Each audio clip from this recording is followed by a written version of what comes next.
नमस्कार दोस्तों, मैं हूं आर के sir. Drishyam IAS YouTube channel में आप लोगों का स्वागत है। आज के लेक्चर में हम फंडामेंटल ड्यूटीज के बारे में बात करेंगे और मूल कर्तव्यों के बारे में, जो कि हिंदी में मूल कर्तव्य बोलते हैं इनको। और इसकी शुरुआत सबसे पहले हम इसका महत्व के बारे में जानेंगे, इनकी उत्पत्ति कहाँ से हुई और उसके बाद इसका महत्व क्या है। और शुरुआत में सबसे पहले ये देखेंगे कि मूल कर्तव्यों को जोड़ने का जो, आप लोग थोड़ा सा यहां बैठ जाओ, कुछ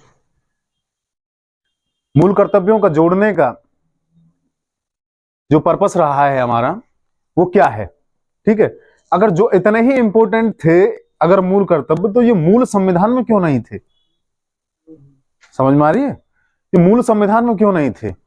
और दूसरी बात यह है कि हमारा भारतीय संविधान जितना बना हुआ है, आर्टिकल 1 से लेकर के 395 तक, आप सारे आर्टिकल उठा के देखिए, सारे लिबरल हैं, है ना। और भारतीय संविधान किससे प्रभावित है हमारा? ब्रिटेन से या अमेरिका से ज्यादातर, है ना, 95 के आसपास। और दूसरा 1935 के एक्ट से, 1935 के संविधान संशोधन से। समझ में आ रही है? तीन चीजों से सबसे ज्यादा मोस्ट इंपोर्टेंट। तो अगर भारतीय संविधानविद जो संविधान का निर्माण कर रहे थे इतना ही इंपोर्टेंट था, तो मौलिक कर्तव्य जोड़े क्यों नहीं गए थे? सबसे पहली बात सोचने लायक ये है। समझ में आ रही है? और इस क्लास में हम यूपीएससी के बारे में और स्टेट पीजीएस के लिए जो है मेंस और प्री के लिए हम इस लेक्चर को शूट कर रहे हैं। दूसरी बात, ये पीजीटी, टीजीटी और एमटीएस वगैरह और कुछ छोटे मोटे एग्जाम्स के लिए भी काफी लाभदायक रहेगा आपके लिए। तो जो देखना चाहे वो देख सकता है, लेकिन मोस्ट इंपोर्टेंट यूपीएससी और स्टेट पीसीएस के लिए है ये इंपोर्टेंट लेक्चर। तो हम बात कर रहे थे उदारवादी लोकतंत्रों के बारे में। भारतीय संविधान कैसा है? उदारवादी लोकतंत्र। समझ में आ रही है? अब सोच के देखिए, अमेरिका और ब्रिटेन जो देश है, उनका संविधान कैसा है? लिबरल डेमोक्रेसी का। समझ में आ रही है? तो हमारे और लिबरल डेमोक्रेसी में आप किसी भी देश को देखो पूरे विश्व के, जो लिबरल डेमोक्रेसी है उसमें मौलिक कर्तव्य है या नहीं? नहीं मिलेंगे। लेकिन भारतीय संविधान में ऐसा क्या था? हाँ, एक अपवाद के रूप में है जापान। जापान में आपको मौलिक कर्तव्य देखने को मिलेंगे, लेकिन लिबरल डेमोक्रेसी है वो, उसके बावजूद भी एक अपवाद के रूप में देख सकते हैं इसको। लेकिन उसके बावजूद भी शुरुआत कहां से हुई इसकी, देखते हैं इसके। 42वां संविधान संशोधन, 42वां संविधान संशोधन जब हुआ था, इंदिरा गांधी के समय था, 1976। मीसा लगा हुआ था उस समय। क्या लगा हुआ था? मीसा। और मीसा कितना खतरनाक है ये मैंने आपको बता दिया है। समझ में आ रही है? पहली क्लासों में बता दिया है मीसा क्या है। समझ में आ रही है? एक बार और बताएं। मीसा ये है मेंटेनेंस इंटरनल सिक्योरिटी एक्ट, लेकिन कुछ लोग मजाक में इसे कहते हैं maintenance Indira and Sanjay act. समझ में आ रही है? उस समय दोनों माँ बेटे थे ना। हाँ, क्या क्वेश्चन है आपका?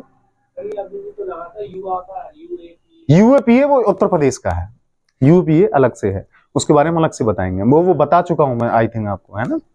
यूपी अलग से है। अनलॉफुल एक्टिविटी,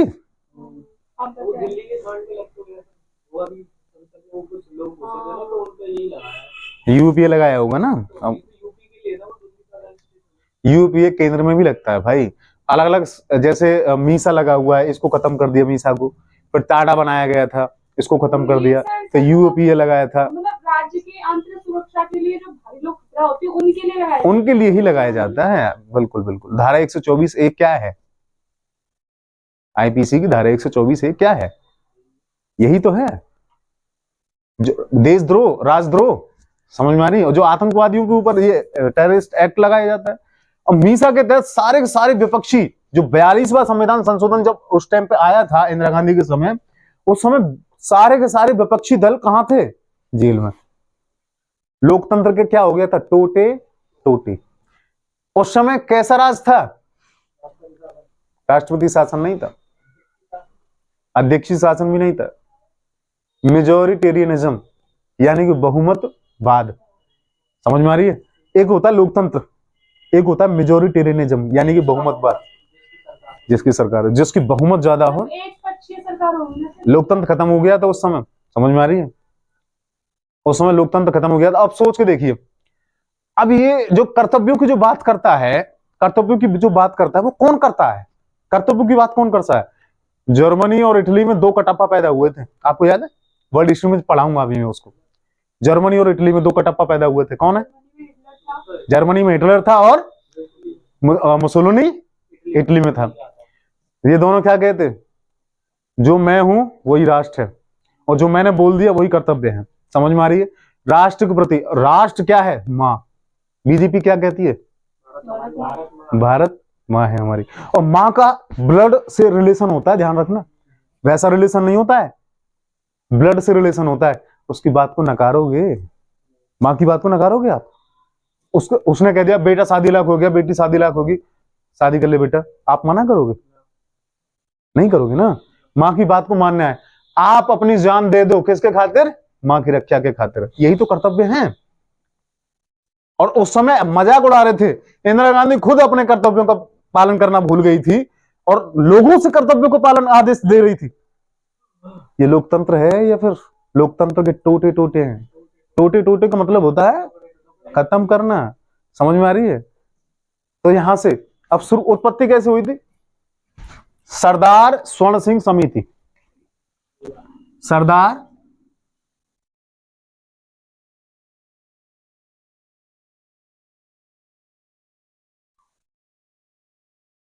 सिंह समिति,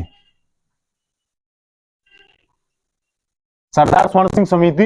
अच्छा, ये बड़े गजब के इंसान थे, इनके बारे में थोड़ा सा बताना चाहूंगा। इनसे पहले से किसी और ने नहीं, मतलब वो करवाया, बिल्कुल भी कुछ भी, मतलब सोचा नहीं था लोगों ने। नहीं, किसी ने नहीं सोचा मौलिक कर्तव्यों के बारे में, इनसे पहले कुछ नहीं, किसी ने नहीं सोचा। अच्छा, मैं एक चीज बताऊंगा आपको, इंदिरा गांधी विवश भी इसलिए हुई थी एक्चुअली में, जो जेपी साहब थे, नहीं जेपी कृपलानी नहीं थी, जेपी नारायण, जयप्रकाश नारायण। उस वक्त इस तरीके से हो गया था, इतना भयंकर आंदोलन चल रहा था उस वक्त। जेपी नारायण ने ये कह दिया था, दिल्ली में जो 10 लाख की जनसंख्या उनके सभा देखने के लिए आई थी, और उन्होंने ये कह दिया था आर्मी वालों से, तीनों सेनाओं से, और जो पुलिसकर्मी हैं उन सभी से, पीसीएस कर्मी हैं उन सभी से, आईएएस कर्मी हैं उन सभी से, कि आप अपना कर्तव्य छोड़िए और अनशन पर बैठिए मेरे साथ। आप सोच के देखिए, देश बचता उस समय पे। मतलब सेम जैसे गांधी जी ने किया था ना असहयोग आंदोलन, वो अंग्रेजों के खिलाफ था, ठीक है, वो उस टाइम पे चल जाता, कोई दिक्कत नहीं है। लेकिन हम तो आजाद थे ना उस समय, और हमारी ही सरकार के खिलाफ इस तरह क्या कर रहे थे वो जेपी नारायण। इंदिरा गांधी इसलिए मजबूर थी, इसलिए उनको लगाना पड़ा आपातकाल। समझ में आ रही है? ऐसा नहीं कह सकते हम एक ही पक्ष देखें। भाई आप यूपीएससी के स्टूडेंट हो, उसके लाभ भी तो हो सकते हैं, हालांकि लाभ कम है। 25 जून 1975 के दिन वो काला दिवस मनाया जाता है, आपको पता ही है।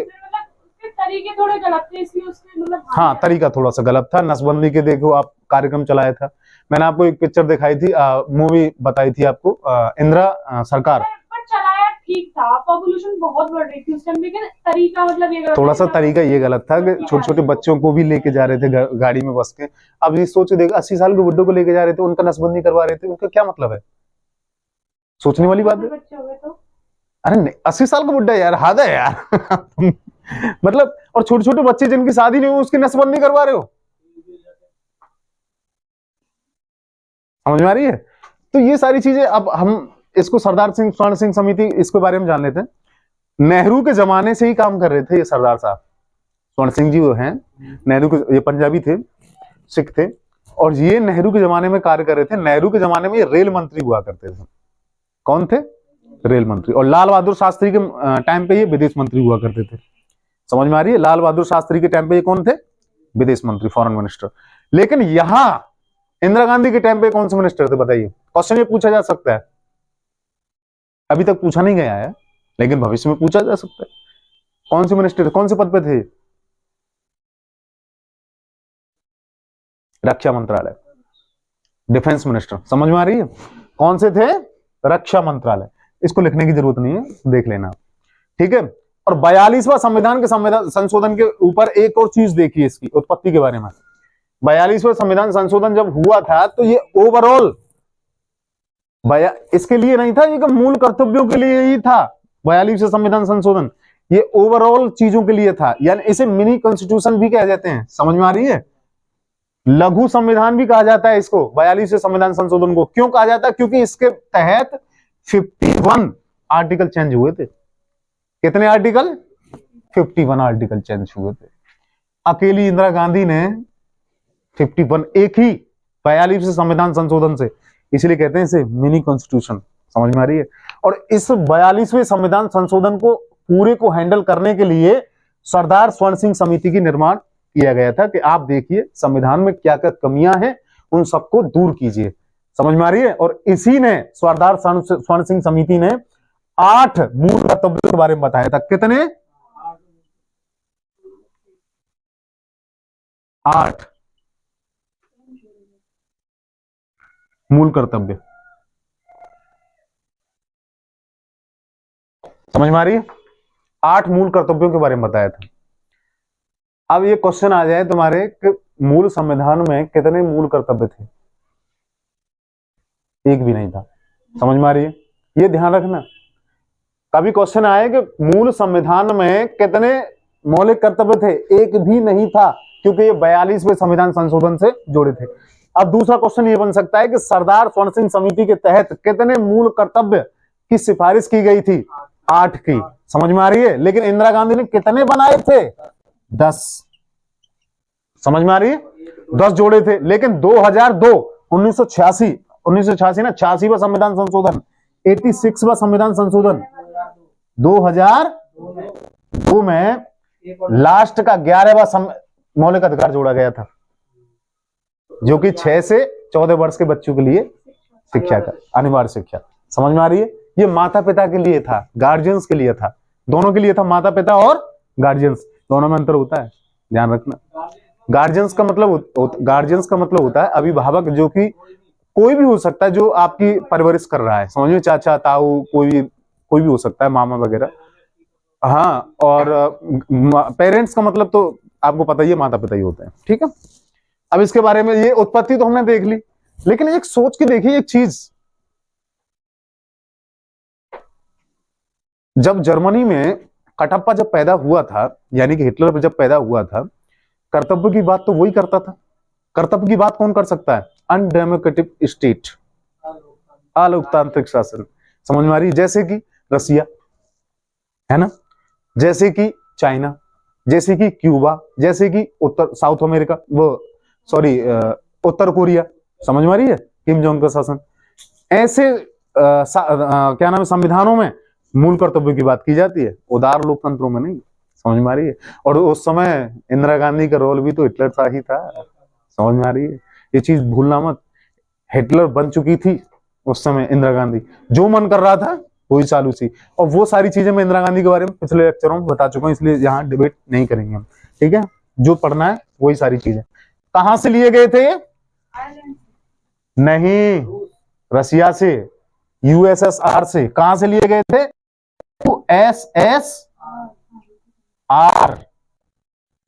संयुक्त राज्य रसिया। समझ में आ रही है? इसे रसिया भी बोला जाता है। अब एक ऑप्शन में आ जाए, पहली बात तो ये मूर्ख इंसान होगा जो एग्जामिनर होगा, जो रसिया ऑप्शन में दे दे और रूस भी दे दे, तो रसिया पर टिक लगाना है। पहली बात तो ये आएगा नहीं, लेकिन आजकल रूस भी आता है तो रूस पर टिक लगा देना, क्योंकि अब ये अलग हो चुका है 1991 से, और 15 देश इससे अलग हो गए, तो रूस नाम पड़ गया इसका। तो आंसर क्या देना है आपको?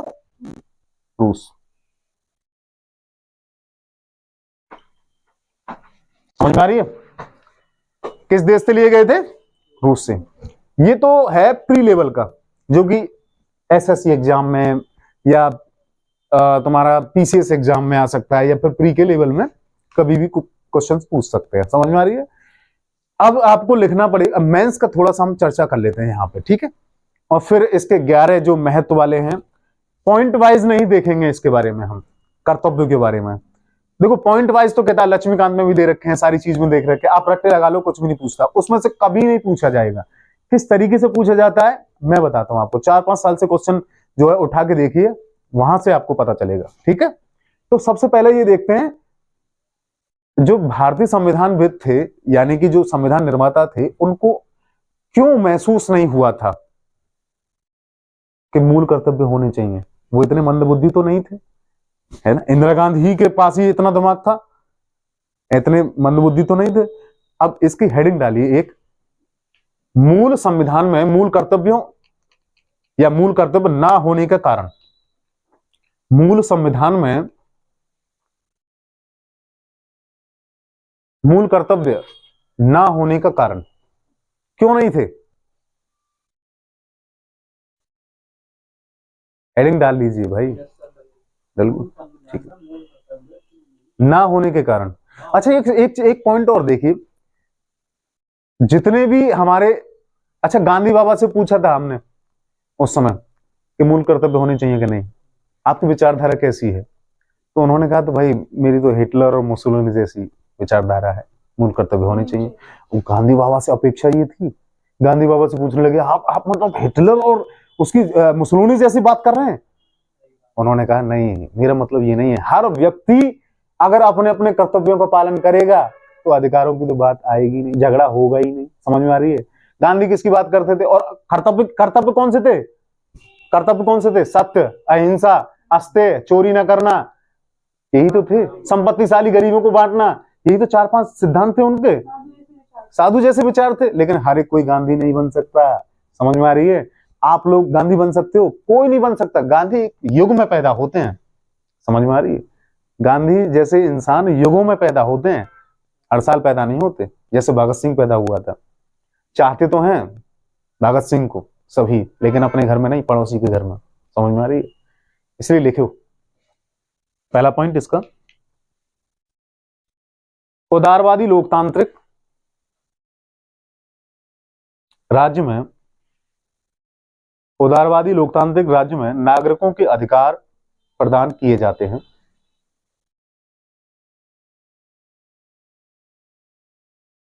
ये अंडरलाइन कर लेना, नागरिकों के अधिकार प्रदान किए जाते हैं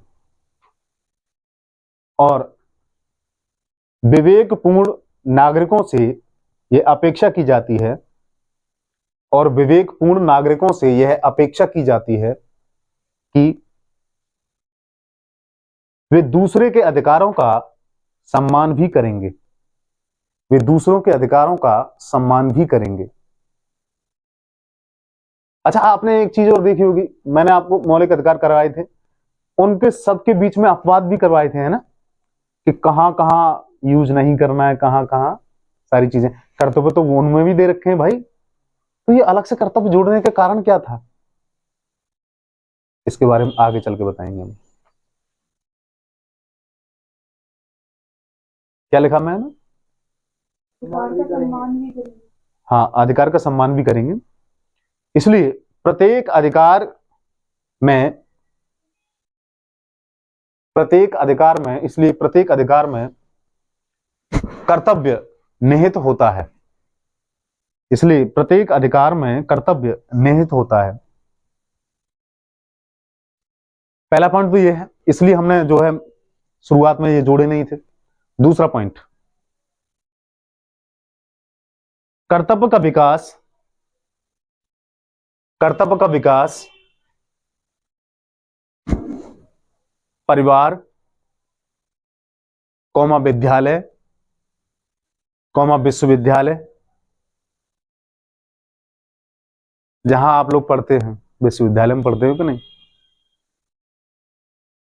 जैसी सामाजिक संस्थाओं के द्वारा होना चाहिए। कर्तव्यों का निर्माण परिवार, विद्यालय, विश्वविद्यालय जैसी सामाजिक संस्थाओं का से निर्माण होना चाहिए। अच्छा सोच के देखिए, कर्तव्यों के बारे में आपके परिवार में बताया जाए, अच्छे नागरिक कब बनेंगे? संविधान में डालने से बनेंगे या फिर घर से आपको सीख मिले तब? स्कूल में, कॉलेजों में आपको जो पढ़ाया जाएगा, जब बताया जाएगा आपका कर्तव्य क्या है, एक दूसरे के अधिकारों का सम्मान करना, यही तो कर्तव्य है। समझ में आ रही है? तो सबसे बेहतरीन कर्तव्य क्या, कहां से मिलेंगे आपको? घर, स्कूल, परिवार, समाज से। कहने का टोटल मतलब होता है समाज, ये सारे समाज के रूप हैं, और परिवार समाज की सबसे छोटी इकाई है। समझ में आ रही है? और समाज की सबसे बड़ी उच्चतम रूप क्या है? राज्य।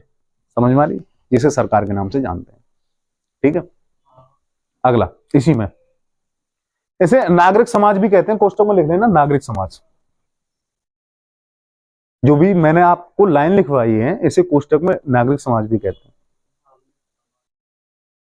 यानी कि नागरिक समाज के द्वारा होना चाहिए एक छोटी सी लाइन में। आता है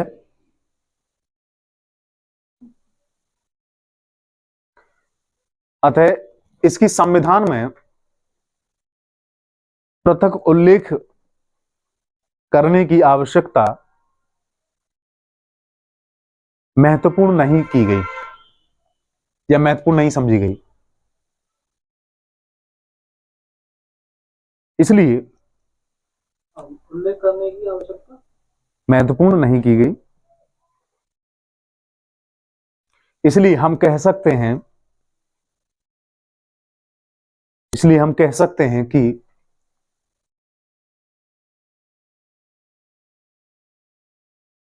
इन ठोस वजहों के कारण हमारे संविधान निर्माताओं ने, इन ठोस वजहों के कारण हमारे संविधान निर्माताओं ने मौलिक कर्तव्यों का निर्माण करना संभव नहीं समझा, संभव नहीं समझा।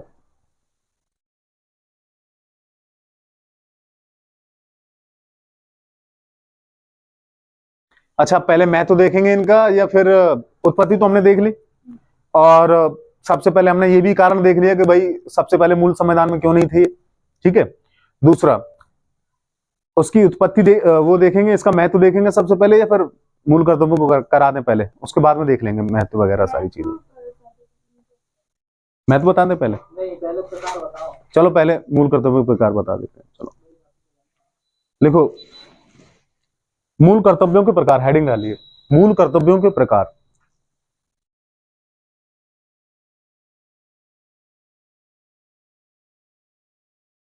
मूल कर्तव्यों के प्रकार, इसकी सब हेडिंग डालिए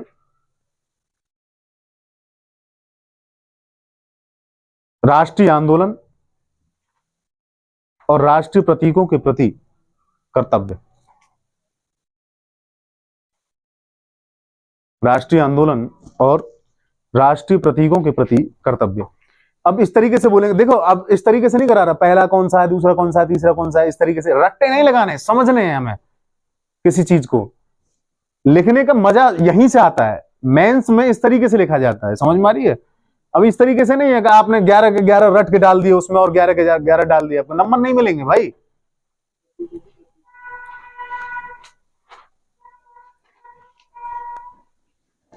इसका पहला पॉइंट, हेडिंग का जो राष्ट्रीय आंदोलन के महान आदर्शों का अनुसरण करें,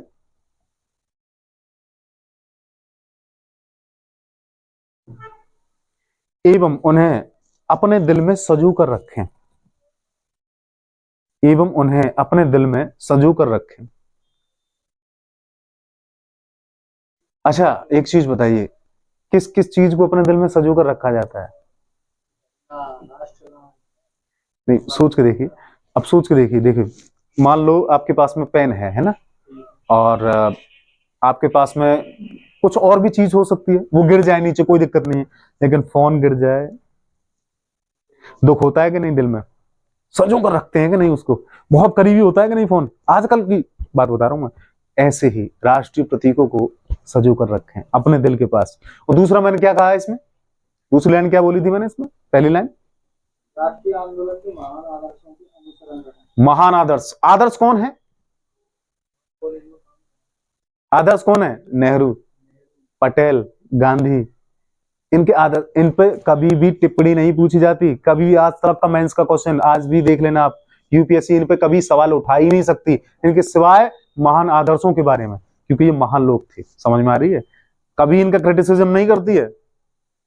इसलिए किसके महान आदर्श सजो कर रखने? भगत सिंह, चंद्रशेखर आजाद, जितने भी राष्ट्रीय आंदोलनकारी थे, नेहरू, पटेल, गांधी। समझ में आ रही है? इस लाइन का मतलब ये है। अगली लाइन, अगली पॉइंट से, संविधान के आदर्शों एवं संस्थाओं का सम्मान करें। आदर्शों अंडरलाइन और संस्थाओं अंडरलाइन। अच्छा, संविधान के आदर्श का क्या मतलब होता है? वो जो जैसे सत्य आदर्श वचन दे रखे हैं पक्षी, ये सारी चीजें। नहीं, संविधान के आदर्श क्या है? संविधान सभा अधिकार। देखिए, संविधान के आदर्श क्या है? अधिकार। संविधान का दूसरा आदर्श क्या है? उद्देशिका, जिसे प्रेमबल बोलते हैं। संविधान के तीसरा आदर्श क्या है? समाजवादी, पंथ निरपेक्ष, बेसिक स्ट्रक्चर। समझ में आ रही है? ये है आदर्श। कहां पहुंचाना है? समाजवादी। समझ में आ रही है? बंधुत्व, भाईचारा, ये क्या है? आदर्श। और दूसरा क्या बोला था मैंने इसमें? संस्था। अच्छा, इंस्ट्रूमेंट्स क्या है? ये संस्थाएं क्या है? जैसे यूपीएससी, जैसे न्यायालय, इनका आदर करना। संसद इंस्ट्रूमेंट है, संस्था नहीं है वो, पार्लियामेंट है वो, देश की सबसे बड़ी पंचायत। समझ में आ रही है? इंडिया गेट तो ये किसमें आएगा? ये भी इसी में आएगा, ये इसमें आएगा? बिल्कुल। और जो आखिर पुराने किले वगैरह ये सब इसी में सब इसी में आ जाएंगे। मैं और भी लिखवाऊंगा ना बेटा, बिल्कुल। अब तुम सारी चीजें नाम बोलते जाओगे, लाल किला, फलान किला, लिखो आगे। राष्ट्रीय ध्वज एवं राष्ट्रगान का भी सम्मान करें। राष्ट्रीय ध्वज एवं राष्ट्रगान का भी सम्मान करें। अच्छा, सुप्रीम कोर्ट का बहुत महान एक 2003 में निर्णय आया था कि जैसे भी आप कोई भी आपका मौलिक 2003 में, अब सोच के देखिए, जैसे कि आपको बोलने का अधिकार कौन देता है? आर्टिकल 19 का एक पूरा बोला करो। बोलने का अधिकार यही तो देता है, अभिव्यक्ति की आजादी। अब मान लो आपका ये हनन हो गया और इसके तहत किसके, कौन से आर्टिकल के तहत पहुंच गए तुम? 32 के तहत उच्चतम न्यायालय पहुंच गए, ठीक है। लेकिन मौलिक कर्तव्यों में ऐसा नहीं है, इसके तहत नहीं जा सकते। लेकिन जब भी आपके बारे में इसका अवहेलना हुई है या कुछ भी दंड दिया गया है, आपके मौलिक अधिकारों के बारे में कोई जांच है, सबसे पहले मौलिक कर्तव्यों के बारे में जांच करेंगे सुप्रीम कोर्ट। और उसने सभी उच्चतम न्यायालयों को आदेश भी दिया है इसी चीज के लिए। क्यों दिया है? क्योंकि मौलिक कर्तव्य, जिस व्यक्ति के अधिकारों का हनन हुआ है, पहले सबसे पहले उसको देखो कि इसने मौलिक कर्तव्यों का हनन तो नहीं किया है। तो सर अगर इनकी जांच करते हो तो यही देखते हो ना, किसी के नाम एफआईआर वगैरह तो नहीं है, कोई मतलब नहीं, एफआईआर वगैरह कोई मतलब नहीं होता इससे। तो कैसे चेक करेंगे? मौलिक कर्तव्यों को मतलब ये होता है, झंडा तो नहीं फाड़ा है, हैं, किसी इमारत को तो नहीं तोड़ा है, ये सारी चीजें, सब चीज देख लें, पुलिस वालों से पता चल जाती है सारी चीजें। तो वही तो उनके बारे में उनके एफआईआर वगैरह तो होगी ना। अब यार, किसी की जमीन दबोच ली, ये तो मौलिक कर्तव्यों का हनन नहीं होता है ना। नहीं, जैसे अभी जैसे ये हुआ था सर, जो अग्निवीर वाली योजना आई थी, इसमें जो बच्चे पकड़े गए थे, हाँ। उनका यही तो बिल्कुल हो सकता है। अब तुम सरकारी बस में बैठे हो, अब गड्ढा किए जा रहे हो, किसका नुकसान है यार? ये अपना ही तो है। अब रेल पटरियों को तुम उखाड़ रहे हो, किसका नुकसान है? ये मौलिक कर्तव्यों को, अब राष्ट्रीय स्मारकों का तुम, सारी चीजों का तुम राष्ट्रीय संपत्ति को नुकसान पहुंचा रहे हो, किसकी बात है? अपना ही तो है। अब कर्तव्यों को उल्लंघन कर रहे हो कि नहीं? कर्तव्यों को उल्लंघन कर रहे हो तो सुप्रीम कोर्ट देखेगा कि नहीं कि अब भाई आप अपने लेकर के तो आ गए, लेकिन आपने कर्तव्यों का पालन किया, इसलिए कर्तव्यों का पालन नहीं किया तो आपकी जांच नहीं होगी। समझ में आ रही है? ये भी खत्म हो जाएंगे, ये ध्यान रखना हमेशा। अगला हेडिंग लिखिए, राष्ट्र की एकता अखंडता के प्रति कर्तव्य। राष्ट्र की एकता अखंडता के प्रति कर्तव्य। इसमें पहला,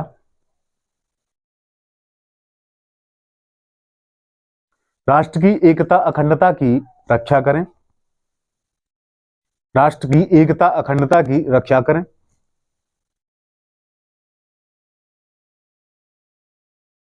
और संप्रभुता को बनाए रखें। और संप्रभुता को बनाए रखें। एकता अखंडता का मतलब क्या होता है? भाईचारा, ठीक है। अखंडता का मतलब होता है देश को खंड खंड ना करना, है ना। और संप्रभुता का मतलब सुप्रीम पावर। भाई किसके हाथ में सुप्रीम पावर? जनता, we the people of India. समझ में आ रही है? हमारे हाथ में। अच्छा, हमारे निर्णय को अमेरिका करता है, रसिया करता है, या हम करते हैं? हम करते हैं ना। हमारी सरकार, हमारी चुनी हुई सरकार ही तो करती है सब। हम अपनी शक्ति को किसको दे देते हैं? जो अपने प्रतिनिधियों को, जनप्रतिनिधियों को दे देते हैं। उम्मीदवारों को, समझ में आ रही है। अब वो हमारे लिए काम करते हैं, भाई चलो हमारे पास टाइम नहीं है, हम आपको वोट देते हैं, आपको चुनते हैं और आप हमारे ऊपर शासन कीजिए, विधि बनाइए और देश को चलाइए। समझ में आ रही है, ये सारी चीजें करते हैं। इसे बोलते हैं संप्रभुता, सर्वोच्च विधि। संप्रभुता किसमें है? जनता में। दूसरा पॉइंट इसी में, आवश्यकता पड़ने पर राष्ट्र की सेवा के लिए तैयार रहें। अच्छा, एक किस आर्टिकल में भी लिख रखी है एक लाइन, एक मौलिक अधिकारों में भी लाइन है ये, राष्ट्र की सेवा, आवश्यकता पड़ने पर राष्ट्र की सेवा करें। इसमें मौलिक अधिकार मौलिक अधिकारों में भी है ये लाइन, बताइए कौन से आर्टिकल में? नहीं, 24 में। ध्यान रखना, आवश्यकता पड़ने पर आपको बुलाया जा सकता है कि नहीं राज्य को? राज्य चाहे तो कुछ भी कर सकता है, ध्यान रखना। और अब ये एक चीज सोचिए, चाइना से लड़ाई होगी, पाकिस्तान से लड़ाई होगी, दोनों तरफ से अटैक हो गया, आपका कर्तव्य नहीं बनता है कि आप भी सहयोग करें उसमें? आपका कर्तव्य ये नहीं होता कि सीमा पर जाकर लड़ें, नहीं, कोई बात नहीं, राष्ट्रीयता को फैलाइए पूरे हिंदुस्तान में, और इन दोनों की चीज, इन दोनों के देशों की जो चीजें हैं इनको बैन कीजिए, इनको मत खरीदिए। यही तो राष्ट्र सेवा है। आर्थिक क्रियाकलाप में भी सहायता दे सकते हो। हम, राष्ट्र के पास संपत्ति कम है तो अपना जेवर गहने तो दे सकते हो, अपने पास पैसा है तो कुछ तो हेल्प कर सकते हो। समझ में आ रही है? गरीब लोगों की हेल्प करो, यही तो है। राष्ट्र की आवश्यकता पड़ने पर राष्ट्र की सेवा करें। समझ में आ रही है? अगली हेडिंग, समाज के प्रति कर्तव्य। समाज के प्रति क्यों, कौन कौन से कर्तव्य? भारत की सामाजिक संस्कृति, सामाजिक संस्कृति बहुत अंडरलाइन कर लेना इसको। भारत की सामाजिक संस्कृति, सामाजिक संस्कृति का मतलब कौन है, कौन बताएगा? सामाजिक संस्कृति का एक होता है सामाजिक संस्कृति, एक होता है शब्द सामाजिक संस्कृति। इसका मतलब क्या होता है? सामाजिक संस्कृति का मतलब होता है बहुत सारी संस्कृतियों से मिलकर एक नई संस्कृति बनती है। हमारे देश में कितने धर्म रहते हैं? 7, हिंदू, मुस्लिम, सिख, ईसाई, पारसी, जैन, बौद्ध। समझ में आ रही है? अब ये इन सबको जोड़ करके देखिए, इन सब की संस्कृति अलग अलग है। इन सारी संस्कृतियों में अब बताइए, हम हिंदू लोग ईद नहीं मनाते, खीर नहीं खाने जाते इनके दोस्तों के यहाँ, और ये हमारे यहाँ होली नहीं मनाते, दिवाली नहीं, पटाखे नहीं फोड़ते। समझ में आ रही है? तो यही तो है सामाजिक संस्कृति, मिला जुला रूप। समझ में आ रही है? क्या बोला मैंने? भारत की सामाजिक संस्कृति का सम्मान करें। अगला, अगली लाइन, तथा आपसी बंधुता एवं सौहार्द का विकास करें। सौहार्द मतलब लड़ाई झगड़े से दूर रहना, है ना? सौहार्द अंडरलाइन का विकास करें, भाईचारे का। तीसरा है भाईचारे, हाँ भाषा ही है, भाषाई, क्षेत्रीय एवं अन्य धार्मिक भेदभाव की उपेक्षा करें। उपेक्षा का मतलब समझते हो ना?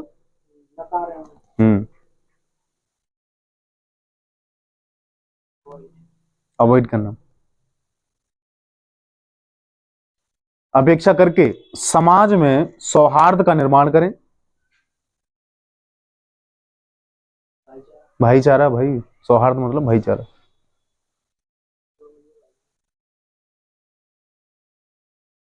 और इन परंपराओं और परिपाटियों का त्याग किया जाए, या ऐसी परंपराओं या इन परिपाटियों का त्याग किया जाए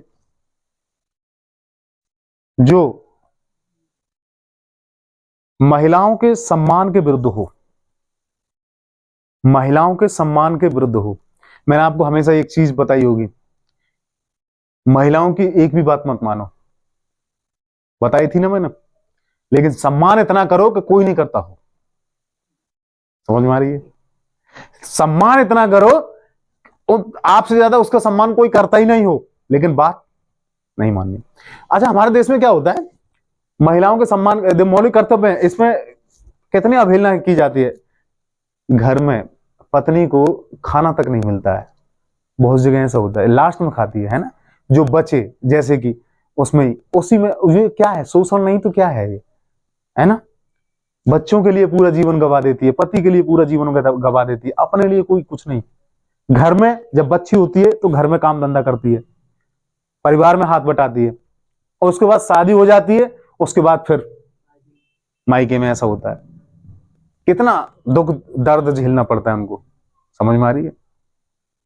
लड़की होना कोई आम बात नहीं है। लड़का होना हमारे लड़कों पे क्या है, क्या दुख है, लड़कों पे क्या दुख है? हाँ, लड़कों पे है थोड़ा सा दुख। देखो ऐसा है कि मतलब लड़कों पे थोड़ा सा दुख इसलिए है कि किसी किसी घर में कोई ना हो तो भाई लड़के भी कर सकते हैं इस काम को, सारी चीजों को झाड़ू पोंछा, कोई बहन बेटी ना हो तो। और दूसरी बात यह है कि लड़कों पे थोड़ा सा ये दुख होता है कि जैसे महिलाएं बाहर नहीं कमाने जाती हैं और पुरुष पता नहीं किस तरीके से जो है कमा के लेके आता है। अच्छा, दूसरी बात यह है कि आज की तुलना में देखी जाए तो महिलाएं भी तो साथ दे रही है ना, कंधे से कंधा मिलाकर चल रही है ना उदारवाद में।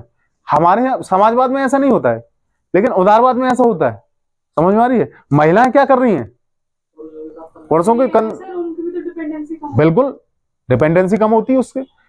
और दूसरी बात, सबसे ज्यादा जो दबा कुचला के रखते हैं महिलाओं को, वो किस समाज में रखते हैं?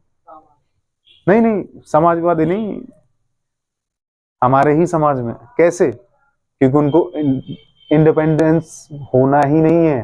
क्यों नहीं होना है? क्योंकि वो बाहर काम करने जाती ही नहीं है, क्योंकि उनका काम की कोई वैल्यू नहीं मिलती है, समझ में आ रही है। कीमत नहीं है उनके। बर्तन मारने की कोई पैसा देता है? नहीं देता। रोटी खाना बनाने का, पोंछा लगाने का पैसा देता है? नहीं।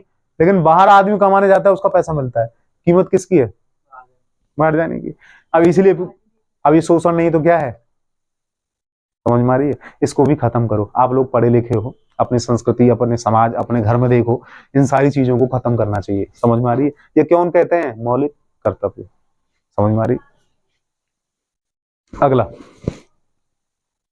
महिला घर को काम ना करेंगे तो कौन ना करेंगे? दोनों मिलके करो ना। महिला नहीं काम कर रही तो दोनों मिलके करो। यही बैठ किया देखो। ये पितृसत्तात्मक सोच है ना, ये कब तक जाएगी तुम्हारी? पैट्रियार्की है ये। मतलब अगर महिलाएं जो है घर का काम नहीं करेंगी तो कौन करेगा? तो ये पैट्रियार्की सोच का है ना तुम्हारी, पितृसत्तात्मक सोच। इसको खत्म करो ना। जो भी काम है दोनों मिलकर कर लो। ब्राह्मणवादी सोच को खत्म करो यार। कब तक खत्म नहीं करोगे तुम? अम्बेडकर को नहीं पढ़ा है तुमने?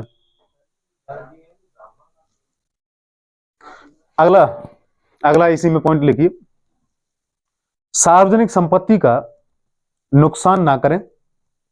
हमारे देश में तो बहुत ज्यादा कर रहे हैं। जब भी आंदोलन होता है, रेल की पटरियों को उखाड़ देते हैं, बसों को में आग लगा देते हैं, सरकारी बसों में रोडों को खोद देते हैं, जाम लगा देते हैं। ये क्या कर रहे हैं? ये मौलिक कर्तव्य क्यों हो रहा है? बेलना कर रहे हैं कि नहीं? क्यों कर रहे हैं? इसका कारण मैं बताऊंगा आगे। मानसिक सोच भी है, लेकिन ये आबाद योग्य है इस वजह से, क्योंकि ये इनके लिए न्यायालय में जा नहीं सकता। समझिए, प्रकृति में बताएंगे इसके बारे में। लिखिए, इसका नुकसान ना करें और हिंसा से दूर रहें। ये सबसे बड़ा कठिन कार्य है, हिंसा से दूर रहें। जहां भी हिंसा हो रही है ना, वहीं जाएंगे, भीड़ वहीं इकट्ठी होगी, देखना। और जबकि भारत मूल कर्तव्य क्या कह रहे हैं हमारे? हिंसा से दूर रहें।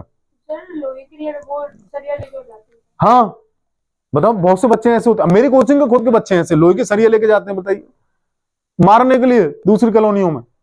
आ जाओ, और भाई भतीजों को, पता नहीं किस किस को, भांजों वगैरह को, सबको लेके जाते हैं। बहुत से ऐसे मंदबुद्धि होते हैं। पर हमें क्या करना है? पढ़ाने से मतलब है यार। अब सीखना है तो सीखो, नहीं तो कोई दिक्कत नहीं है भैया। चलिए लिखिए, अगला पॉइंट लिखिए, अपनी अगली हेडिंग, व्यक्तियों के विकास के प्रति कर्तव्य, या व्यक्तियों के प्रति कर्तव्य, कैसे भी लिख सकते हो। इसमें लिखिए पहला, वैज्ञानिक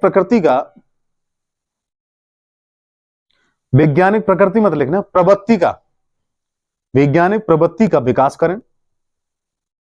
वैज्ञानिक प्रवृत्ति, हाँ मैं बता रहा हूं अभी, सोच का विकास करें। वैज्ञानिक सोच का विकास करें या वैज्ञानिक प्रवृत्ति का विकास करें। अच्छा, सोच के देखिए, वैज्ञानिक प्रवृत्ति का विकास कर रहे हैं हम। हमारे यहाँ क्या सबसे ज्यादा रूढ़िवादिता को मानते हैं कि नहीं? इसको हटाने के लिए मौलिक कर्तव्य मना कर रहा है कि नहीं? किसी चीज को अन्वेषण करें, छानबीन करें, तर्क से, इन्वेस्टिगेशन, समझ में आ रही है। लेकिन बिल्कुल धार्मिक मान्यताओं से जुड़ सकती है। जब तक हम किसी चीज को मानेंगे ही नहीं, जब तक हमारे पास प्रूफ, रीजन ना हो, और किसी चीज को हम नकारेंगे भी नहीं जब तक किसी चीज का ठोस प्रमाण ना हो। ये ऐसी इसे बोलते हैं वैज्ञानिक प्रवृत्ति। समझ में आ रही है? और हम क्या कर रहे हैं? अंधविश्वास। मौलिक कर्तव्यों की अवहेलना है कि नहीं? अब इन चीजों के बारे में कौन पढ़ रहा है? अब बीटेक करके बच्चे बैठे हुए हैं, एमटेक करके बच्चे बैठे हुए हैं, इनको पता है इनके बारे में? नहीं पता है। डॉक्टर्स बने हुए हैं, एमबीबीएस बने हुए हैं, उनको पता है इनके बारे में मौलिक कर्तव्य क्या है हमारे? मतलब शिक्षा नीति ऐसी होनी चाहिए कि जो अधिकार और कर्तव्य है वो सभी को मतलब पता हो। सभी को पता होने चाहिए। हर एक व्यक्ति, ये नागरिकों के लिए, व्यक्तियों के लिए नहीं है। मौलिक कर्तव्य जो दे रखे हैं ना, ये ध्यान रखना, ये नागरिकों के लिए, व्यक्तियों के लिए नहीं है। व्यक्तियों में सभी आ जाते हैं, दूसरे देश का नागरिक भी आ जाता है, लेकिन ये अपने देश के नागरिक की बात कर रहा है। समझ में आ रही है? मौलिक कर्तव्य किसके प्रति है? अपने देश के, व्यक्तियों के लिए नहीं है। क्वेश्चन में आ जाए ना व्यक्ति, खत्म। समझ में आ रही है? इस चीज को हमेशा ध्यान रखना।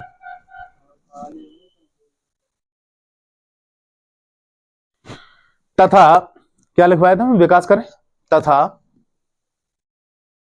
खोज की भावना होनी चाहिए, खोज की भावना होनी चाहिए, रिसर्च की भावना होनी चाहिए, यानी कि रिसर्च करते रहो यार। अब एक चीज बताइए, आप संपत्तिशाली हो तो हमारा देश भी संपत्तिशाली होगा, आप गरीब हो तो हमारा देश भी गरीब होगा। अगर हमारा देश अमीर है तो आप भी अमीर होंगे। एक दूसरे को प्रभावित करते हैं कि नहीं? इसलिए जब तुम खुद पढ़ लिख जाओगे तो हमारा देश भी पढ़ लिख जाएगा। समझ में आ रही है? जब तुम खुद पढ़ लिख के रिसर्च करोगे, पैसे वाले बनोगे, तो हमारा देश भी, कंट्री का नाम होगा। समझ में आ रही है? जब आपको बहुत बड़े बड़े अवार्ड मिलेंगे, यूएनएसओ अवार्ड मिलेंगे, आपको नोबेल पुरस्कार दिया जाएगा, तो किसको दिया जा रहा है? वो हमारे देश के व्यक्तियों को तो दिया जा रहा है। किसका नाम हो रहा है? देश का। यही तो मूल कर्तव्य बोल रहे हैं। लेकिन कौन कर रहा है ऐसा? कोई नहीं, सब मिट्टी मिला रखा है। क्यों? क्योंकि इनका महत्व में अवाद योग्य है। काश ये वाद योग्य होते, पता चल जाती सबको। तभी तो बहुत सारे मुस्लिम कह देते हैं हम वंदे मातरम नहीं गा रहे, हमारी मर्जी। समझ में आ रही है? जबकि वंदे मातरम गाना, यानी कि राष्ट्रगान गाना और राष्ट्रगीत गाना, ये हमारा कर्तव्य है, क्योंकि हम इस देश के रह रहे हैं, खा रहे हैं इस देश का हमारे खून, बॉडी में ब्लड जो है इस देश का ही तो है। कहां से अन्न खा रहे हैं हम? इस देश का ही तो खा रहे हैं। पाकिस्तान का खा रहे हैं हम? इस देश का ही तो खा रहे हैं। और उसके बावजूद हम वंदे मातरम नहीं बोले, जय हिंद नहीं बोले, फायदा क्या है यार? कैसे नागरिक हो तुम देश के? समझ में आ रही है? आगे लिखो, क्या लिखी मैंने, क्या बोला था मैंने? होनी चाहिए। तथा व्यक्ति निजी एवं सार्वजनिक जीवन में, व्यक्ति निजी एवं सार्वजनिक जीवन में उत्कृष्टता का विकास करे, उत्कृष्टता का विकास करे। उत्कृष्टता का मतलब होता है अपना विकास करे, है ना? और अपना विकास करेगा तो इसका मतलब देश का विकास होगा, जो कि मैं अभी बता रहा था मैं, जिससे समूचे राष्ट्र का विकास हो, जिससे समूचे राष्ट्र का विकास हो। लास्ट पॉइंट, लास्ट हेडिंग है, पॉइंट नहीं है तो लास्ट हेडिंग है।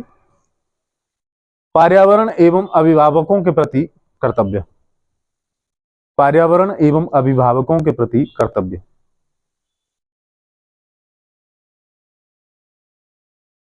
पर्यावरण एवं अभिभावकों के प्रति कर्तव्य, पहला पॉइंट। पर्यावरण एवं नदी, झील एवं अन्य जीवित प्राणियों की रक्षा करें। अच्छा, यही आर्टिकल 48 में है ना? लेकिन थोड़ा सा अंतर है इसमें। उसमें झील और ये नदी नहीं, झील नदी नहीं है उसमें, ध्यान रखना।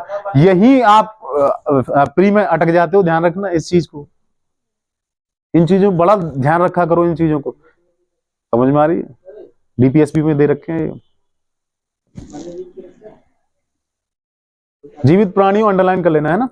जीवित प्राणियों का मतलब क्या होता है? कुत्ता, बिल्ली, जानवर, आदमी, कुछ भी हो सकते हैं। जीवित प्राणियों की रक्षा करें।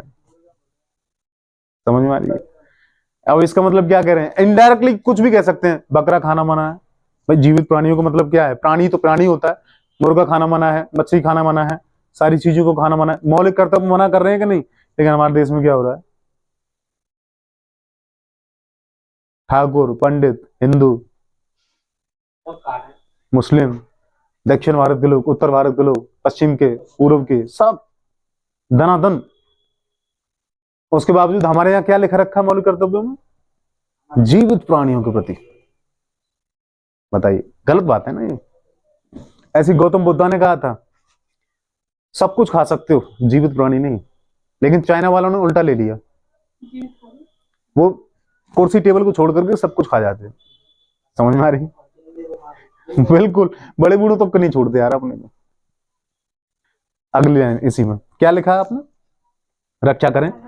मूल कर्तव्यों का अध्याय,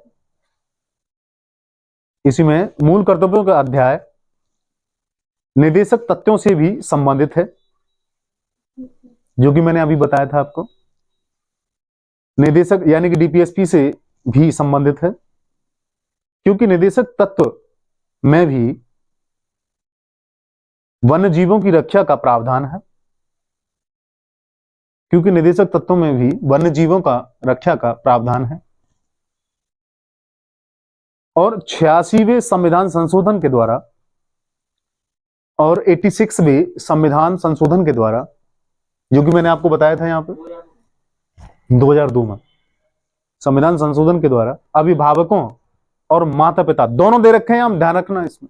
अभिभावक और माता पिता, गार्जियन और पेरेंट्स दोनों, अभिभावकों और माता पिता को भी एक कर्तव्य दिया गया है। सर 21 में जो अधिकार दे रखा है उसमें यही शब्द दिए गए दोनों? हाँ, यही है डेफिनेशन उसकी? 21 वाला भी जोड़ के डीपीएस में भी है, 21 में भी है और इसमें भी है मौलिक कर्तव्य में, तीनों में एक ही है। हाँ, लेकिन उसमें राज्य का कर्तव्य बनता है, इसमें व्यक्ति का कर्तव्य बनता है। इन चीजों को ध्यान रखना। उन दोनों में राज्य का कर्तव्य है, इसमें व्यक्ति का कर्तव्य है। राज्य व्यवस्था करेगा उसमें। हाँ, उसमें राज्य की रिस्पॉन्सिबिलिटी बनती है कि वो बच्चों को पढ़ाए। हाँ, रिस्पॉन्सिबिलिटी है उनको लागू करे। लेकिन यहाँ अभिभावकों और माता पिता की वो है, अपने बच्चों को पढ़ाए। पढ़ाए अंडरलाइन, ये अलग बात है कि ये आबाद योग्य है इसलिए अब पढ़ाते नहीं तो भाई राज्य कुछ नहीं कर सकता, लेकिन राज्य को पढ़ाना अनिवार्य है। हाँ, इसलिए सरकारी स्कूल है। वो अलग बात है कि टीचर अच्छे नहीं है उसमें, और टीचर तो अच्छे होते हैं, सारी चीजें बढ़िया हैं, लेकिन दिक्कत ये है कि अब जब उनको फ्री का मिल रहा है तो आराम से बैठ के खाएंगे ना। क्या मतलब, उनको फ्री का दलिया मिलता है। रूल है ताकि जो टीचर है उनके बच्चे स्कूल में पढ़ने चाहिए। अरे तुम दिल्ली का मॉडल देख लो ना, केजरीवाल की सरकार देख लो ना। केजरीवाल हालांकि कितना भी कैसा भी सही, हमें उससे कोई मतलब नहीं, लेकिन उसका एजुकेशन व्यवस्था कितनी बेहतरीन है। जो कॉन्वेंट स्कूल है ना, उनसे भी बेहतर स्थिति में है वो सरकारी स्कूल वहां के। हमारे उत्तर प्रदेश में क्यों नहीं हो सकता है ऐसा? उसमें खर्च करना पड़ेगा, वो अच्छा है। ऐसा लगता है भाई, और पैसा कौन सी सरकार खर्च करना चाहती है बताइए? जबकि हमारे टैक्स सेशन से सारी चीजें आ रही हैं, उसके बावजूद भी हमारे लिए कुछ नहीं हो रहा है। क्यों नहीं हो रहा है? आप लोग जैसे पढ़ाई, आप पढ़े लिखे लोग हैं, आप लोग आवाज नहीं उठाओगे तो कौन उठाएगा? समझ में आ रही है? इसी में लिखिए आगे क्या लिखा है आपको।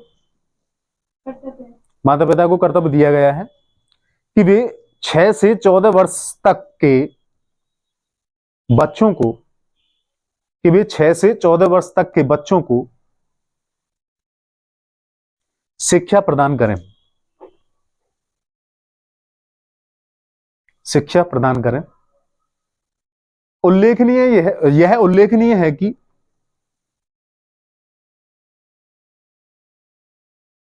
यह उल्लेखनीय है कि मूल अधिकार के,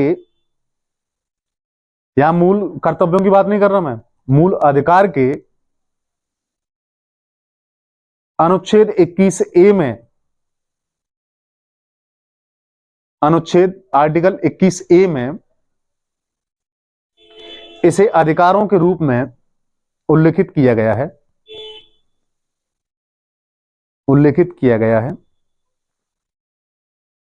जिससे यह प्रतीत होता है कि, जिससे यह प्रतीत होता है कि भारतीय संविधान एक आंगिक दस्तावेज है। आंगिक का मतलब होता है एक अंग की तरह, शारीरिक की तरह। आंगिक दस्तावेज एक दूसरे से जुड़ा हुआ है। और संविधान के विभिन्न भाग परस्पर अंतर संबंधित हैं। और संविधान के विभिन्न भाग परस्पर अंतर संबंधित हैं। ये आपके 11 मूल कर्तव्य हो गए हैं पूरे पूरे। ठीक है, अब मेंस का पार्ट यहां से शुरू होता है, किस तरीके से होता है। हालांकि ये भी मेंस का ही पार्ट था। मूल अधिकार और नीति निर्देशक तत्व वो मूल संविधान में जोड़ दिए गए थे। कैसे? जैसे मूल संविधान बना था उसके साथ ही जो अधिकार और नीति निर्देशक तत्व जुड़े गए थे उसमें या बाद में? नहीं, मूल अधिकार और नीति निर्देशक तत्व तो मूल संविधान में ही थे, ये मौलिक कर्तव्य नहीं थे। ये 42वें संविधान संशोधन द्वारा जोड़े गए थे। अर्धन्यायिक का मतलब क्या होता है? अर्धन्यायिक, अर्धन्यायिक का मतलब ये होता है जैसे कोई संस्था हो। अर्धन्यायिक है ना, उसमें मतलब नहीं, गैर न्यायोचित है ये गैर न्यायोचित है, ये अर्धन्यायिक नहीं है। अर्धन्यायिक का मतलब होता है एक ऐसी संस्था जिसमें आधा यानी कि प्रशासनिक कार्यपालिका हो और जिसमें आधा न्यायाधीश उसका अध्यक्ष हो, उसे बोलते हैं अर्धन्यायिक। जैसे कि महिला आयोग है तुम्हारा, जैसे कि तुम्हारा बहुत सारे आयोग नहीं बने पड़े तुम्हारे, ये अर्धन्यायिक ही तो है। अल्पसंख्यक आयोग, SC/ST आयोग, अर्धन्यायिक तो हैं ये सारे के सारे जितने भी आयोग बने हुए। अगला लिखो, अगली हेडिंग है मूल कर्तव्यों की प्रकृति। प्रकृति कैसी है इनकी? प्रकृति भाई इनकी पहली है ये कि आबाद योग्य है, यानी कि अधिशासित पूर्ण है। अधिशासित पूर्ण नहीं है, ध्यान रखना है इस चीज को। 2 शब्द मैंने लिखवाए थे, आज तीसरा शब्द और लिखवाऊंगा इसमें। अधिशास्तिपूर्ण, एक होता है अधिशास्तिपूर्ण, एक होता है अधिशास्यपूर्ण और एक होता है आवाद योग्य। ये तीनों एक ही हैं, ध्यान रखना। वाद योग्य नहीं है, एक बात। अधिशास्यपूर्ण नहीं है, दूसरी बात। अधिशास्तिपूर्ण नहीं है, तीसरी बात। ध्यान रखना इन चीजों को, ठीक है। ये प्रकृति, इनका नेचर है ऐसा, ठीक है। उसके बावजूद कैसा है, लेकिन इसके बारे में मेंस का पॉइंट ऑफ व्यू कैसे कैसे लिखते हैं ये तो मैंने बताया मैंने आपको। नीति निर्देशक तत्वों की भांति यानी कि DPSP की भांति मूल कर्तव्य भी अबाध योग्य हैं, अबाध योग्य हैं, नॉट एनफोर्सबल हैं। अबाध योग्य अंडरलाइन, जिसका अभिप्राय है कि यदि किसी व्यक्ति, जिसका अभिप्राय है कि यदि किसी व्यक्ति के द्वारा मूल कर्तव्य की अवहेलना की जाती है या अवहेलना की गई हो तो उसके विरुद्ध न्यायालय में याचिका दायर करके, न्यायालय में याचिका मतलब PIL है ना, न्यायालय में याचिका दायर करके मूल कर्तव्यों का क्रियान्वयन संभव नहीं है, ठीक है। तो फिर करना बेकार है सर। अब सोच के देखिए फिर काहे के मूल कर्तव्य दे रखे हैं जब ये आबाद योग्य हैं तो। न्यायालय में जा सकते हैं ना, नहीं न्यायालय में जा सकते हैं, नहीं कुछ कर सकते हैं। हमारा मन करे जनगण मन गाए या ना गाए, हमारा मन करे तिरंगा फाड़े या कुछ भी करे, हम कच्चा सिलवा सकते हैं तिरंगा का, लेकिन नहीं ऐसा नहीं है। मूल कर्तव्यों को IPC के कानून में डाल दिया गया है, आपको पता ही नहीं है। दूसरा पार्ट भी तो देखेंगे इसका, समझ में आ रही है, यही तो मेंस का पार्ट है। ये आबाद योग्य होने के साथ साथ कैसे हैं, कानूनी हैं। महिलाओं के लिए कानूनी अधिकार नहीं बना रखे, दंडनीय अपराध नहीं बना रखा, महिलाओं के लिए अलग से कानून है। वन्य जीव अभ्यारण्य के लिए 72 से सारी की सारी चीजें आने लगी, सारे 86वां संविधान संशोधन, 88वां संविधान संशोधन, और तुम्हारा ये 1980 में वन्य जीव अभ्यारण्य क्या नाम है, ये वन्य जीव एक्ट बना था तुम्हारा, समझ में आ रही है।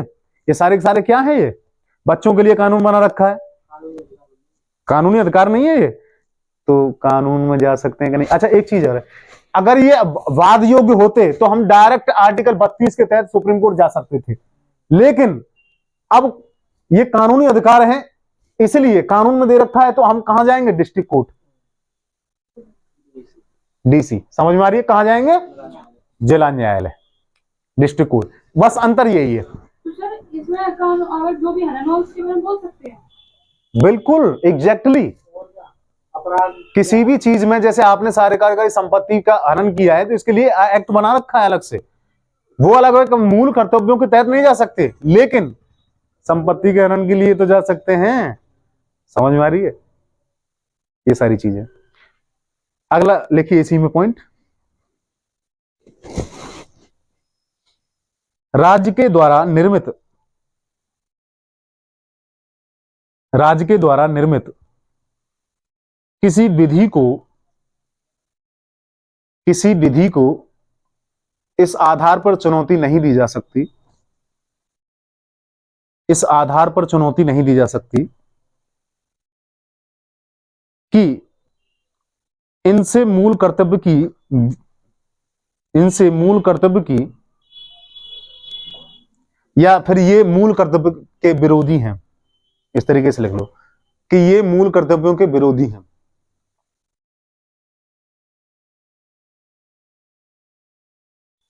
इसलिए इसकी प्रकृति नैतिक है। अच्छा, एक और चीज बताई थी मैंने आपको, जो डीपीएस भी बताई थी मैंने आपको, directive principle of state policy, वो उनकी प्रकृति कैसी है? नैतिक है। उनकी भी नैतिक है। समझ में आ रही है? तो दोनों मैच खाते हैं कि नहीं? समझ में आ रही है? कभी मेंस आए तो दोनों को डाल देना, कोई दिक्कत नहीं है। अगला पॉइंट, संवैधानिक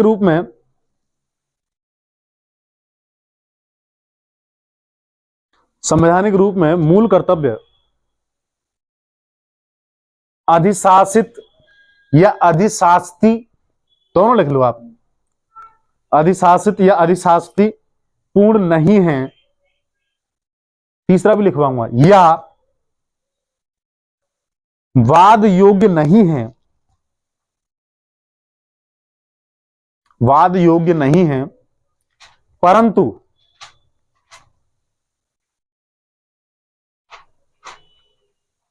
व्यावहारिक रूप में उनके उल्लंघन से, व्यावहारिक रूप में इनके उल्लंघन से दंड दिया जा सकता है। मैंने जो अभी बताया था आपको, है ना, सारे एक्ट बने हुए हैं, दंड दिया जा सकता है। अब कैसे दिया जा सकता है, इसको मेंस में कैसे लिखोगे आप? जैसे लिखो जैसे भारतीय दंड संहिता यानी कि आईपीसी, भारतीय दंड संहिता में यह उल्लेखनीय है, भारतीय दंड संहिता में यह उल्लेखनीय है कि सामाजिक सौहार्द को बाधित करना, हाँ, सामाजिक सौहार्द को बाधित करना।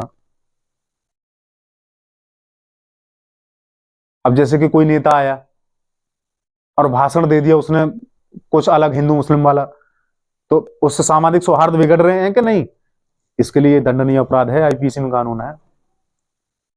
क्या बोला मैं? सामाजिक सौहार्द को बाधित करना दंडनीय अपराध है, दंडनीय अपराध है। दूसरा, वन्य संरक्षण के लिए अनेक विधियों का निर्माण किया जा चुका है, वन्य संरक्षण के लिए अनेक विधियों का निर्माण किया जा चुका है।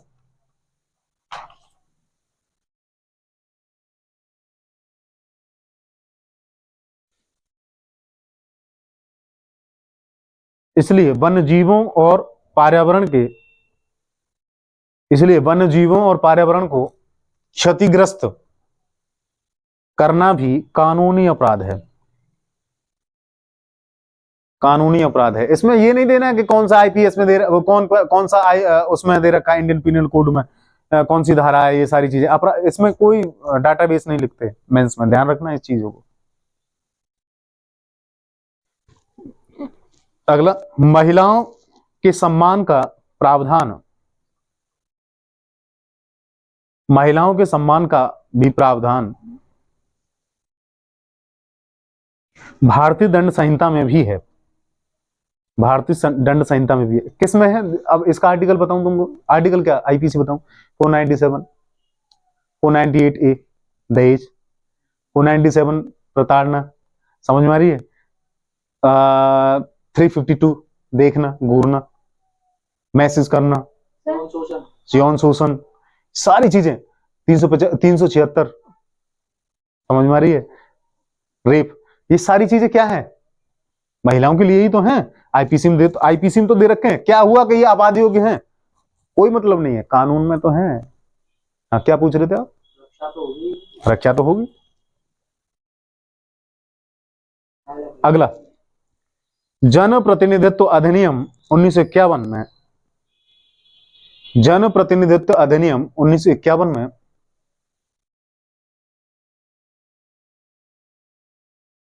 यह उल्लेखनीय है कि धर्म के आधार पर वोट मांगना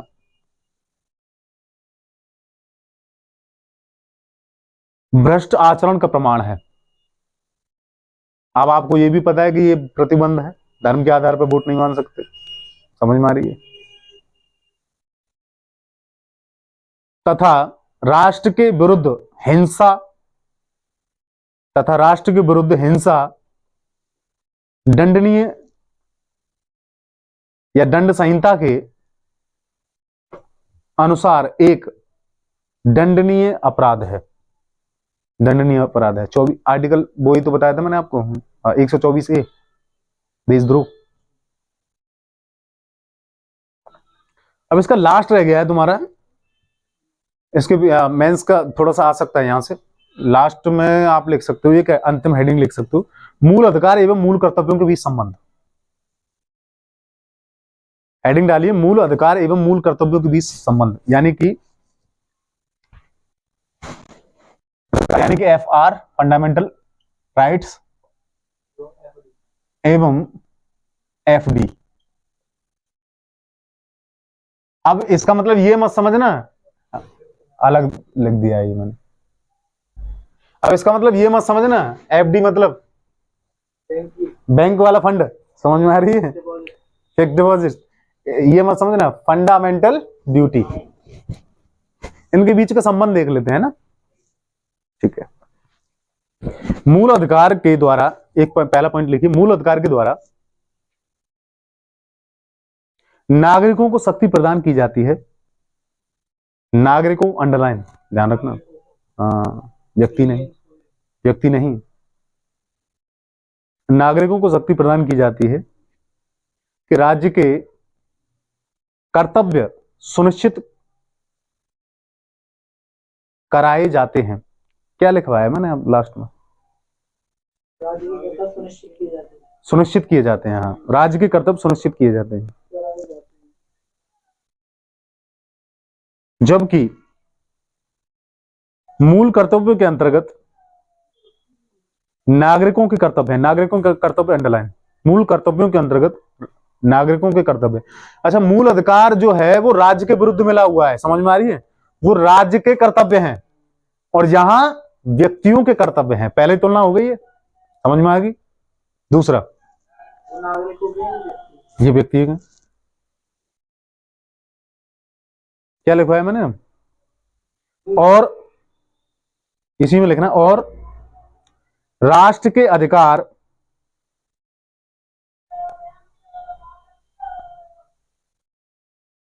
या राज्य के अधिकार का समर्थन है। मूल कर्तव्य क्या है? राज्य के अधिकारों का समर्थन तो है, और वहां मूल फंडामेंटल राइट्स में क्या है? नागरिकों के अधिकार सुनिश्चित है, समझ में आ रही है, अलग अलग कर्तव्य सर, ये भी तो नागरिकों को प्राप्त है ना, ये नागरिकों के हैं, वो भी नागरिकों के, वो व्यक्ति और नागरिक दोनों के हैं, लेकिन ये नागरिकों के हैं, लेकिन ये राज्य के लिए हैं फायदेमंद, राज्य के लिए कर्तव्य है, समझ, नागरिकों के लिए कर्तव्य है, फायदा किसको पहुंचा रहे हैं? राज्य को, लेकिन वहां नुकसान किसको पहुंचा रहे हैं?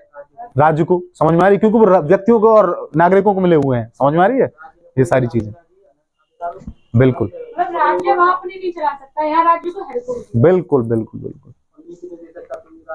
बिल्कुल बिल्कुल नहीं, वो तो खैर राज्यों के लिए फायदे के लिए नहीं है कि उनका राज्य के कर्तव्य है, डीपीएसपी जो है। क्या लिखा था मैंने लास्ट में आपको? अधिकार का समर्थन। हाँ, अगला पॉइंट, मूल कर्तव्यों के भाग। अच्छा, ये नहीं बताया था मैंने आपको कौन से भाग में जोड़े थे मैंने? मूल कर्तव्यों के भाग 4 का यानी कि या फिर ए लिख लो, समझ में आया? और ये कर्तव्य किस में? 51 का, या ए लिख लो, समझ में आ रही है?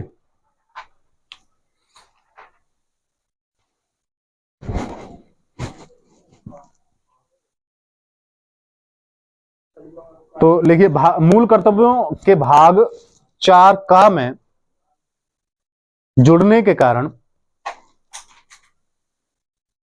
मूल कर्तव्यों के भाग 4 का में जुड़ने के कारण, या भाग ए में जुड़ने के कारण, 4 के ए में जुड़ने के कारण मूल अधिकार सीमित हुए हैं। मूल अधिकार सीमित हुए हैं, क्योंकि सीमित क्यों है? सीमित अंडरलाइन कर लेना, सीमित क्यों है इसका मतलब समझ रहे हो? जब आपको अधिकार दिए गए हैं तो कर्तव्य भी तो दिए गए हैं, तो अधिकार आपके सीमित होंगे कि नहीं? कर्तव्यों को पालन नहीं करोगे तो अधिकार नहीं मिलेंगे, समझ में आ रही है? तो इसलिए सीमित है। अधिकार मिलेंगे तो कर्तव्य का पालन करेंगे। दोनों एक दूसरे के पूरक भी हैं, हम कह सकते हैं एक दूसरे के पूरक भी हैं। हाँ, अगला पॉइंट, यद्यपि यह वाद योग्य नहीं है। कौन नहीं है वाद योग्य? फंडामेंटल राइट, सॉरी, मूल कर्तव्य। हाँ, यद्यपि यह वाद योग्य नहीं है, परंतु न्यायालय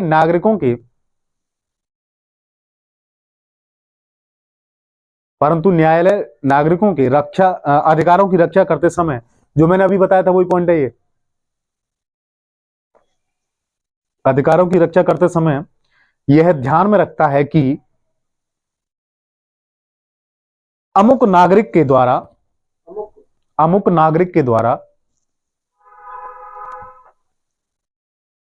अपने मूल कर्तव्य का उल्लंघन किया गया हो तो, अमुक नागरिकों के द्वारा अपने कर्तव्यों का उल्लंघन किया गया हो तो नागरिक के मूल अधिकार को सीमित कर दिया जाएगा। अंडरलाइन, समझ में आ रही है? यही तो चीज बताई थी मैंने, 2003 का बात था ये। अगला पॉइंट, अंतिम पॉइंट है ये, इसके अतिरिक्त मूल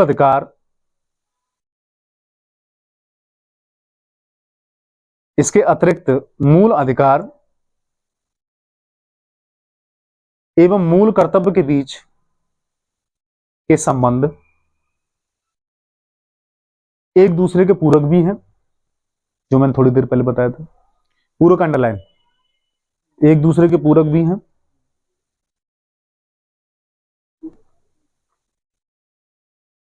क्योंकि मूल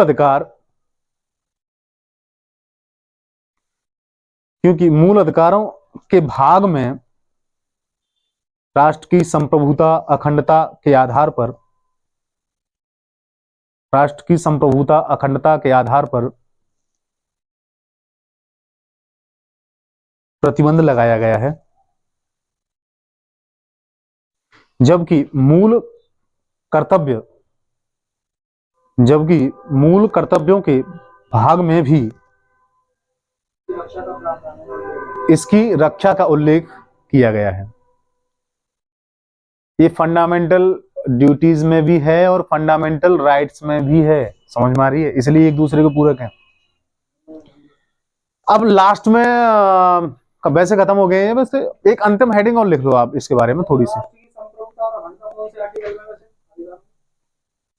आर्टिकल 19, आप आर्टिकल 19 का लास्ट का जो बी है इसका, जैसे आर्टिकल 19 का ए हो गया, ये आर्टिकल 19 का ए का एक, समझ में आ रही है? पूरा ये है।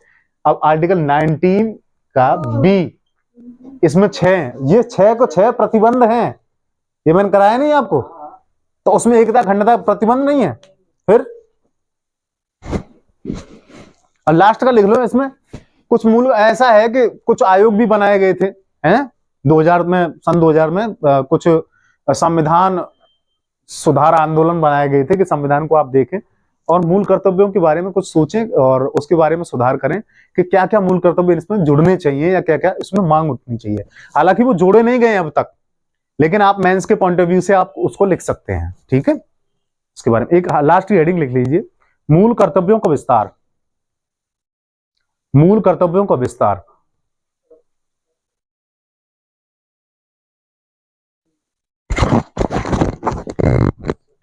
मूल कर्तव्यों का विस्तार, पहला पॉइंट।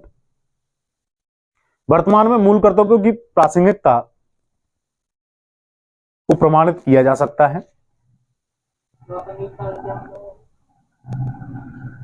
बताएंगे अब।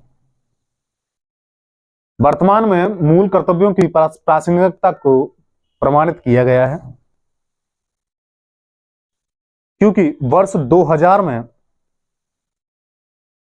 स्थापित वेंकट चेलैया आयोग के द्वारा, वेंकट चेलैया आयोग अंडरलाइन कर लेना, महत्वपूर्ण है ये, वेंकट चेलैया आयोग के द्वारा 2000 का है ये, सन 2000 का आयोग के द्वारा तथा उच्चतम न्यायालय के विभिन्न निर्णयों के आधार पर, उच्चतम न्यायालय के विभिन्न निर्णयों के आधार पर, दो तरीके से है, ध्यान रखना, वेंकट चेलैया आयोग के द्वारा और उच्चतम न्यायालय के विभिन्न निर्णयों के आधार पर मूल कर्तव्यों में निम्नलिखित कर्तव्य की मांग की गई है या की जा रही है। और कर्तव्य इसमें जोड़े। हाँ, और कर्तव्य मतलब ऐसा माना जाता है कि और कर्तव्य भी इसमें अगर जैसे वोट देने का अधिकार है और तुम्हारा कर देने का अधिकार है, टैक्स देने का अधिकार है ना, स्वच्छता अभियान, जैसे स्वच्छ करने का अधिकार है, भारत स्वच्छता अभियान चल रहा है।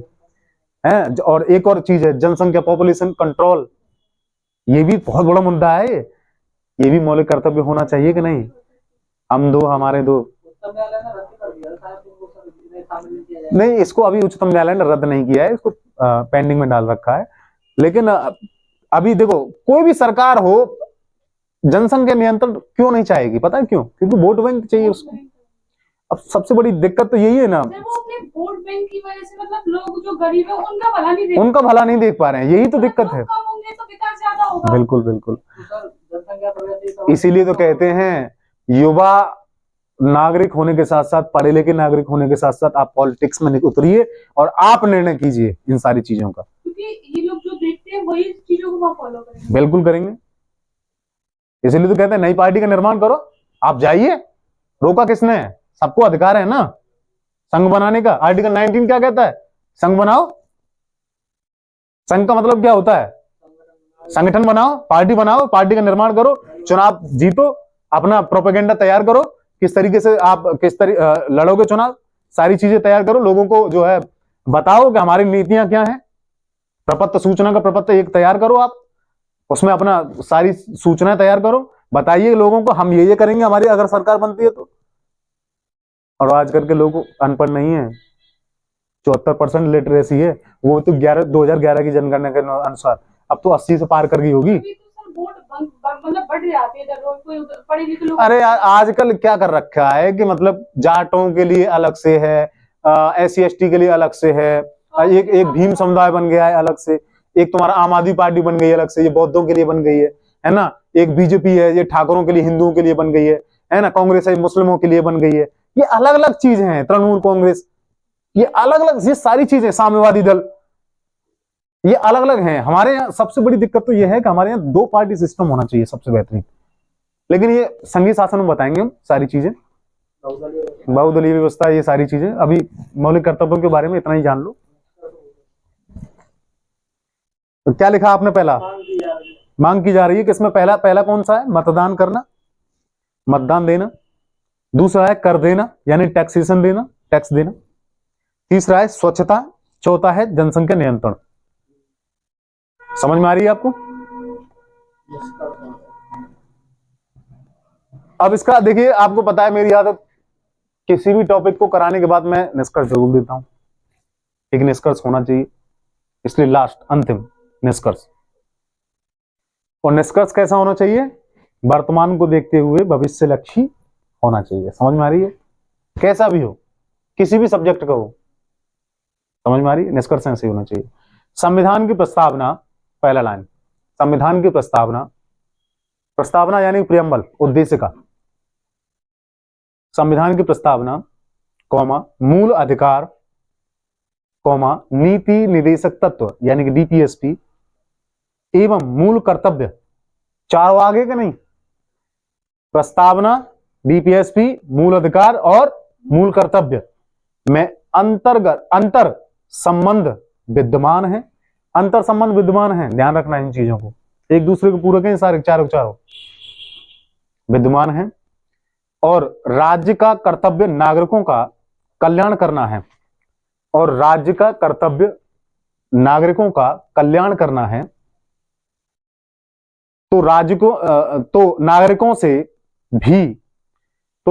से भी राष्ट्र और समाज के प्रति कर्तव्यशील होने की अपेक्षा की जा सकती है। यही निष्कर्ष। समझ में आ रही है? तो अंतिम लाइन में आपसे ये बोलना चाहूंगा दोस्तों, ये वीडियो कैसी लगी, लेक्चर कैसा लगा आपको, और इसमें कुछ खामियां हो तो जरूर कमेंट बॉक्स में जरूर जवाब दें, और कुछ अच्छा लगा हो तो तब भी आप कमेंट में इसमें बताएं, लाइक कीजिए, शेयर कीजिए और उन बच्चों तक पहुंचाइए जो दिल्ली नहीं जा पा रहे हैं। और मैं इस चैनल पर सारी चीजों का, सारे सब्जेक्ट आपको डालूंगा, जीएस फाउंडेशन का, और इसमें 3 सब्जेक्ट भी ऑप्शनल के डालेंगे, इसमें हिस्ट्री डलेगा और पॉलिटिकल साइंस डलेगा और एक ज्योग्राफी डलेगा, 3 सब्जेक्ट इसमें डालेंगे। लास्ट में अंतिम नमस्कार।